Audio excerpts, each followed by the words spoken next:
সাল্লাল্লাহু আলাইহি ওয়াসাল্লাম গেলেন ইসলামকে বিজয়ী করার জন্য। তায়েফের ময়দানে সকল মানুষকে বলল, ও তায়েফবাসীরা রে, আমি এসেছি আল্লাহর পক্ষ থেকে কালিমার দাওয়াত দেওয়ার জন্য, ঈমানের দাওয়াত দেওয়ার জন্য।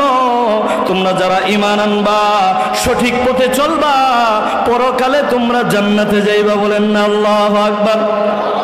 আল্লাহর নবী হযরতে মুহাম্মদুর রাসূলুল্লাহ সাল্লাল্লাহু আলাইহি ওয়াসাল্লাম দ্বীনের দাওয়াত দিলেন। মক্কার কাফেররা, তায়েফের ময়দানের কাফেররা ছোট বাচ্চাদেরকে নবীর পিছনে লেলায় দিল। ভাইরা আমার, তায়েফের ময়দানের ছোট্ট বাচ্চারা, আজকে ইতিহাসের কিতাব পড়েছি, কিতাবের ভিতরে লেখে তায়েফের ময়দানের ছোট্ট বাচ্চারা ধারালো কঙ্করগুলো, আমরা যে ছোটবেলায় গুলাই দিয়ে পাখি মেরেছি কিনা, বিভিন্ন জায়গায় দুষ্টামি করেছি, এরকম গুলাই দিয়ে নবীজির নুরানি চেহারার ভিতরে ধারালো কঙ্কর দিয়ে আঘাত করেছে। আঘাতের পর আঘাত করেছে, নবীজির পুরা শরীরটা থেকে রক্ত ঝরেছে। আল্লাহর নবীর সামনে আল্লাহর নবীর পালক পুত্র যায়েদ ইবনে হারেসা রাদিয়াল্লাহু তাআলা আনহু এইভাবে হাত বাড়িয়ে দিয়ে বলতেছে, রে ও তায়েফবাসীরা রে, আমার বাবা, আমার নবী তোমাদের কোনো ক্ষতি করে না, আমার নবী তো এসেছে দাওয়াত দেওয়ার জন্য, যত আঘাত লাগে আমার বুকের মধ্যে করো, আমার বাবার শরীরের মধ্যে আঘাত করো না। বলেন না আল্লাহু আকবার। আল্লাহর নবী বলতেছে, ও তায়েফবাসীরা, ওয়াদায়ান ইলাল্লাহ,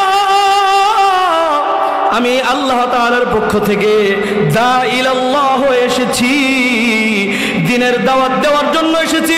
আমাকে মারতে পারবা, রক্ত ঝরাইতে পারবা, আমাকে অসুস্থ করে দিতে পারবা, কিন্তু আমি দ্বীনের দাওয়াত থেকে এক চুল পরিমাণ দূরে সরে যাব না। বলেন না আল্লাহু আকবার। এই ধারাবাহিকতা হযরত সাহাবায়ে কেরাম ঠিক যখন বাতিলের সম্মুখে গিয়েছে, তারাও বলেছে দ্বীনের দাওয়াত নিয়ে লা ইলাহা হয়ে এসেছি, আমাকে মারতে পারবা, রক্ত ঝরাইতে পারবা, কিন্তু শহীদ হব ইসলাম থেকে, দ্বীনের দাওয়াত থেকে এক চুল পরিমাণ পর্যন্ত পিছপা হব না। বলেন না আল্লাহু আকবার। ভাইরা আমার, শুধু তাই নয়, বর্তমান যুগে ফ্যাসিস্ট সরকার যখন 16 বছরের নেত্রী আমাদের উলামায়ে কেরামদেরকে ধরে একে একে ধরে যখন জেলখানায় বন্দী করে দিল, তারা তো দ্বীনের দাওয়াত দেওয়ার জন্যই, দ্বীনের কথা বলার জন্যই তো তারা হক কথা বলেছে। কথা বলেন ঠিক কিনা? ভাইরা আমার, আমাদের বাংলার জমিনের উলামায়ে কেরাম যারা জেলখানায় গিয়েছে, তারা কি কারোর পাকা দানের মধ্যে মই দিছিল? কারো বাড়িঘর ভাঙা দিছিল? কারোর মাথার উপরে আঘাত করেছিল?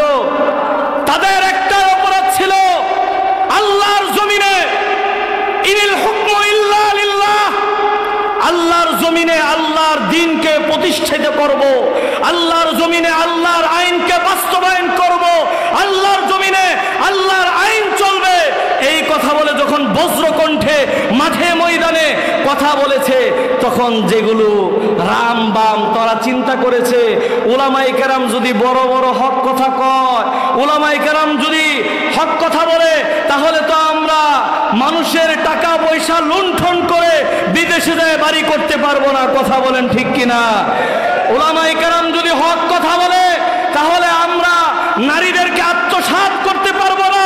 উলামায়ে কেরাম যদি হক কথা বলে, আমাদের চরিত্র তো 14 নাম্বার, আমরা এই জাতির নেতা হতে পারবো না। কথা বলেন ঠিক কিনা?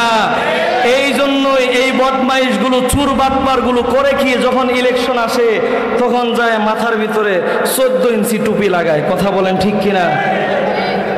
শরীরের ভিতরে সুন্দর আলেমদেরকে দেখা সুন্দর সুন্নতি জামা পরে, হাতের ভিতরে তসবিহ নেয়, মাথার ভিতরে পট্টি বাঁধে। কথা বলেন ঠিক কিনা? মাথার ভিতরে পট্টি বেঁধে এরপরে যায় বলে আমরা যদি ক্ষমতায় যাই ইসলামকে পার্লামেন্টে নিয়ে যাব। কথা বলেন ঠিক কিনা?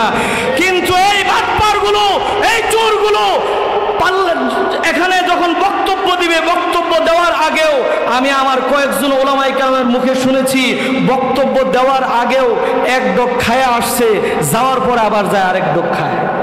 কি খায় বুঝেন নাই? বুঝছেন কি খায়?